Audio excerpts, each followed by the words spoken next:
ભરૂચ જિલ્લાના અંકલેશ્વરની ગાર્ડન સિટીમાં રહેતા અને કેમિકલ ટ્રેડિંગનો વ્યવસાય કરતા મુકેશસિંહ સેંગરની બે દીકરીઓ સંસ્કૃતિ અને આકૃતિ ગત તારીખ 15 જુલાઈના બપોરે મોપેડ પર ટ્યુશન જવા નીકળી હતી. આ દરમિયાન એફડીડીઆઈ કોલેજ તરફના રોડ પર એક કાર આવી બંને બહેનોને આંતરી લીધા હતા.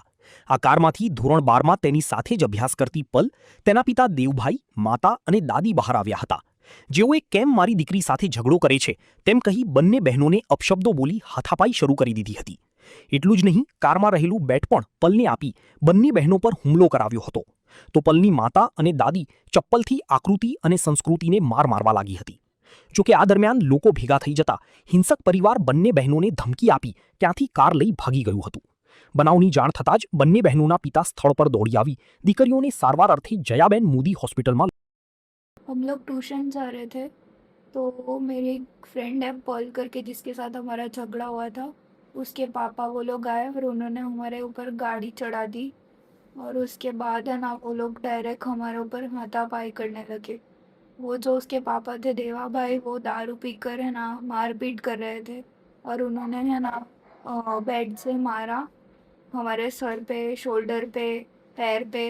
और फिर वो लोग है ना कपड़े फाड़ने की धमकियाँ दे रहे थे। और उसमें है ना पर्ल थी, उसके पापा देवा भाई थे, उनकी वाइफ और उनकी मम्मी थी। उनकी मम्मी ने चप्पल भी उठाई थी मारने के लिए और वो बहुत गंदी गंदी गालियाँ दे रहे थे, माँ बहन की और बाप पे गालियाँ दे रहे थे। मारने के बाद वो लोग ऐसा बोल रहे थे कि इनके कपड़े फाड़ दो, ये कर दो, वो कर दो।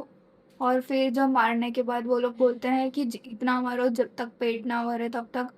और जैसे ही हमारे पेरेंट्स आए तब तक वो लोग भाग गए। मैं प्रशासन से ये चाहती हूँ कि वो है ना उनके ऊपर कड़ी से कड़ी सज़ा करे और उन चारों को जेल होनी चाहिए और उनको मार भी खिलाए।